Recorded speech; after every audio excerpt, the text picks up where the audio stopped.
Welcome to Nollywood Radio France. Your host is Cyprian Joseph. This program has been brought to you by Nollywood Croissants Magazine. Additional support is provided by our partner Ubaodi Onwodiwe, Goodwill Ambassador, Nollywood actress, singer, songwriter, humanitarian and victim advocate. Please stay tuned.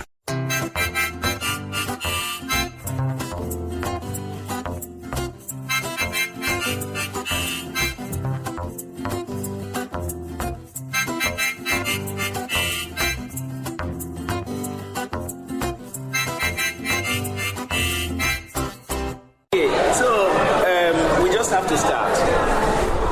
The first question is, from a lawyer to a filmmaker, where do you get this energy?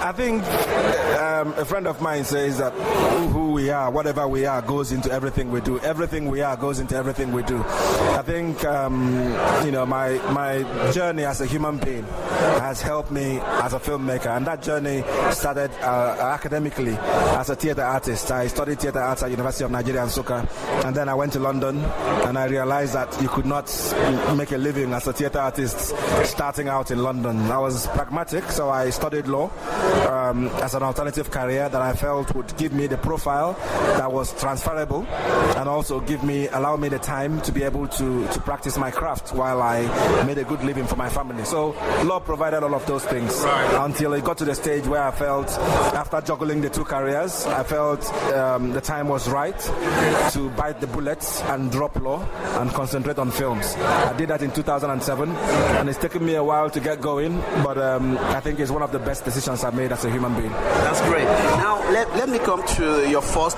to one of your movies, which is not your first, because your first was in 1999, from what I wrote here.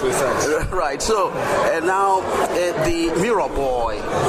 Now, the cast of the Mirror Boy, how did you get those two men, Iyke and Popo. Yes, Iyke and Popo. And just, I watched the trailer, right? But let's start with that. What inspired you to write that script or the movie or shoot the movie? Because you are a director, you have the passion for The Mirror Boy was a blessed project, I would say, a blessed project. It's a script that I wrote at a time that I felt my life was at its lowest ebb, and it's gone on to be my moment of glory through all the things that it's achieved. It's essentially, I was looking at my son, who was 7 at the time, grapple with his dual nationality. At school, he's a British boy. At home, he's a Nigerian, because I enforced the Nigerian regime. But for some people without a father figure, they could not determine who they were. There was an identity crisis amongst a lot of young black people in the UK and everywhere in the diaspora. So I felt I needed to tell a story from a child's perspective of a journey back home to Africa to kind of rediscover who they are, a kind of rites of passage, coming of age story. So this young man got involved in a fight in London, and a single mom decides that she could not manage him anymore, that she had to send him back home to get discipline. And the boy goes missing on his second day in Africa and embarks on this magical journey through the dark belly of the forest. And when he finished from that journey, he was a grown man. He walked into the forest as a boy and came out of the forest as a man. So it's that kind of very spiritual, deep African story, the Mirror Boy, and it connected with the world. And half of what I'm doing now came from that single film. Yes, that's exactly what you said, because the first time you wanted to join the Nollywood industry, it was a little bit difficult for you. Do you see yourself as a comeback kid with the Mirror? I think if you knock and the door refuses to open, you keep knocking, and in some cases smash the door in. I came back from the UK to Nigeria in 2000, the first time, to say I wanted to join and grow my art and grow with an industry that was growing at the time. And I I was rebuffed, not by any one individual, by the system, by the fact that I could not understand the streetwise, the kind of naivety that I had didn't suit the business climate. So in the end, I ran away. But it was a retreat as opposed to a surrender. I retreated back to the UK, recharged my batteries, changed my focus, and I told myself that I was going to come back into Nigeria when the circumstances were right. And I believe in the UK I now started making films made specifically for UK cinema audiences, with a view to growing an audience and with a view to practicing what I feel should be where African film industry should be going. And that came to a head in 2011 with The Mirror Boy, which happened, I call it the confluence of circumstances, because everything came together. It was the right film, it was the right time, it was the right mood, it was the right atmosphere, and the consciousness of the people as an audience was at the right stage, where they've kind of rejected the old, the old films and wanted something different, wanted a different story. So it was that kind of circumstances, and The Mirror Boy became my comeback film, if you want to use that word or that phrase. And what a comeback it was, because it kind of catapulted me from just an ordinary filmmaker to one that has international repute and local kudos. Now, I bought my ticket to this evening to watch a wonderful movie. The last flight to Abuja, we got to fasten up our belts again. Just talk about it and don't give everything away. Okay, no. Right, yeah. Last flight to Abuja was conceived as a humble project, as a follow-up to Mirror Boy. The Mirror Boy, with all its successes critically and commercially, I was emboldened to be more adventurous with the kind of stories that I told. So I decided to tackle this very technically challenging field of aviation. I've been fascinated as a young man by flying a plane and being a pilot, and this is the closest I've come to flying one, to make a film about one.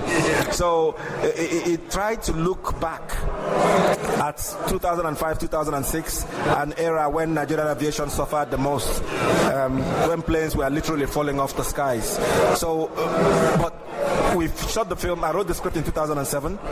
We shot the film in 2011, November, and we were planning a premiere in London on the 8th of June, 2012. But as I was coming back from Nigeria to where I went for an award, lo and behold, a plane crashed in Nigeria with uncanny similarity with the story of my film, and the simple film that I made became involved, and without knowing it, whether I agreed or not, I had become involved in a campaign for safer skies in Africa and not just in Nigeria.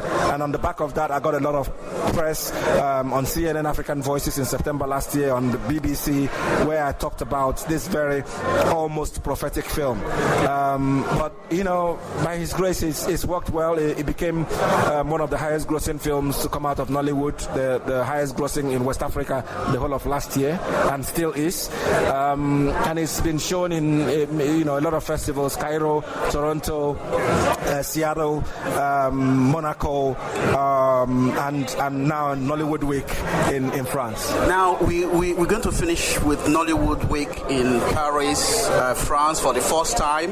Not to take much of your time because people are looking, and then we will go quickly to watch that movie. So what do you think about this festival, this new one, and how are you going to talk to the other stars like you back home or anywhere to at least make an effort to come next year to help these young people that did everything with their own money? It's not money, but it's a way to promote the image of Africa and Nigeria and the Nollywood industries. So what do you think about what they're doing, and how are you going to help in future? No, this is a great initiative.